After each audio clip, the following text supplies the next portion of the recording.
அன்பான இதயங்களுக்கு என் இனிய வணக்கங்க. இன்னைக்கு நாம இது என்ன காய்னு உங்களுக்கு தெரியுமா? நல்லா பாருங்க.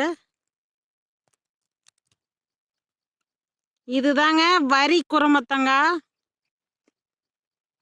இது அந்த காலங்களில் காடு மேடுகளில் நிறைய இருக்கும். அப்பெல்லாம் பள்ளிக்கு நாம் நடந்தே செல்வோம்.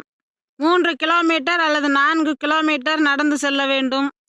அப்போது இந்த காய்கள் நிறைய இருக்கும். அதை நாம் பந்து மாதிரி உருட்டி கொண்டு செல்வோம்.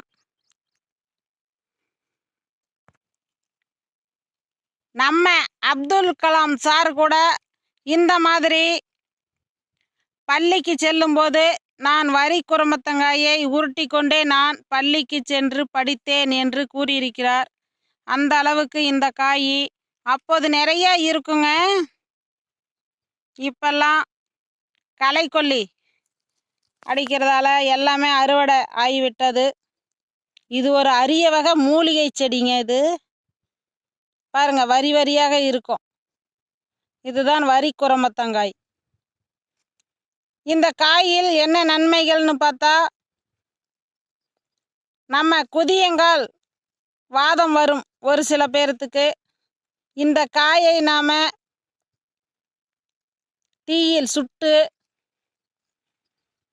அந்த கால்கள் இதன் மேல் வைத்து வெதுவெதுப்பான சூட்டில் நாம் வைத்தோம்னா கால்கள் குதிவாதங்கள் குணமாகுங்க. இந்த மாதிரி இது ஒரு அரிய வகை மூலிகை காய். இப்பெல்லாம் காணாமல் போய்விட்டது. இந்த செடி கொடி கொடியாக செல்லும்.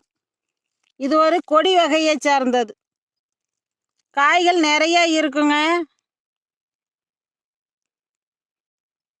பெரியதாக இருக்கும்.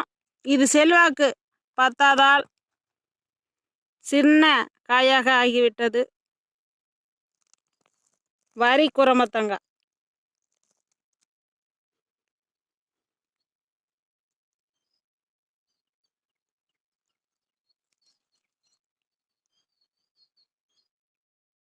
இதனுடைய விதைகள் பாருங்க, இந்த மாதிரி இருக்கும். வெள்ளரி விதை மாதிரியே கொஞ்சம் சிறு சைஸில் இருக்குங்க. வரி குருமத்தங்காய். அடுத்து நான் நெக்ஸ்ட் வீடியோவில் சந்திக்கிறேங்க. நன்றிங்க.